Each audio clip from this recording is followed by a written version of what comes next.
ആറുമാസം മുമ്പ് ശ്രീധരന്റെ വീടുപണിക്കെത്തിയ ബംഗാൾ സ്വദേശി അയാളുടെ അന്തകനാവുമെന്ന് നാട്ടുകാരോ വീട്ടുകാരോ കരുതിയിരുന്നില്ല. ബംഗാൾ സ്വദേശി PK എന്നറിയപ്പെടുന്ന പരീമൾ ഹർദാലുമായി ശ്രീധരന്റെ ഭാര്യ ഗിരിജയ്ക്കുണ്ടായ പ്രണയമാണ് ഒരു കൊലപാതകത്തിൽ എത്തിച്ചത്. നാട്ടിൻപുറത്ത് പെയിന്റിങ്ങും നാടൻ പണികളുമായി ജീവിച്ചിരുന്നയാളാണ് ശ്രീധരൻ. നാട്ടിലും ശ്രീധരനെക്കുറിച്ച് ആർക്കും മോശം അഭിപ്രായമില്ലായിരുന്നു. വീടുപണിക്കെത്തിയ ബംഗാളിയുമായി ശ്രീധരന്റെ ഭാര്യ പ്രണയത്തിലാവുകയായിരുന്നു. കഴിഞ്ഞ 3 മാസക്കാലമായി ഇവരുടെ വീട്ടിലെ നിത്യസന്ദർശകനായിരുന്നു പരിമൾ. ഈ സൗഹൃദം ഉപയോഗിച്ചാണ് ഇയാൾ ശ്രീധരന്റെ ഭാര്യയുമായി വഴിവിട്ട ബന്ധം സ്ഥാപിച്ചത്.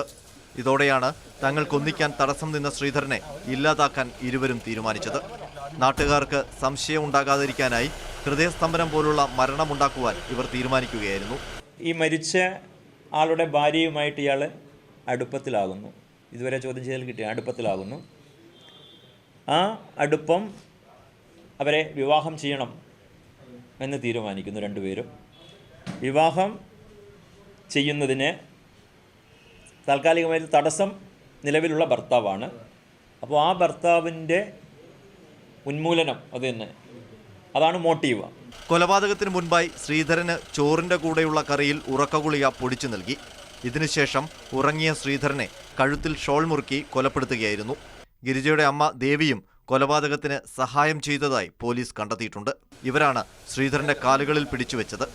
മരണത്തിൽ സംശയം തോന്നിയ നാട്ടുകാർ പരാതി നൽകിയതോടെയാണ് ഹൃദയസ്തംഭനം കൊലപാതകമായത്. മൃതദേഹം പുറത്തെടുത്ത് നടത്തിയ പോസ്റ്റ്മോർട്ടത്തിലും മരണകാരണം കഴുത്തു മുറുകിയത് മൂലമാണെന്ന് കണ്ടെത്തിയിട്ടുണ്ട്. ഇതോടെയാണ് കസ്റ്റഡിയിലിരുന്ന പ്രതികളുടെ അറസ്റ്റ് രേഖപ്പെടുത്തിയത്. നാദാപുരം കോടതിയിൽ ഹാജരാക്കിയ പ്രതികളെ കോഴിക്കോട് ജില്ലാ ജയിലിൽ റിമാൻഡ് ചെയ്തു.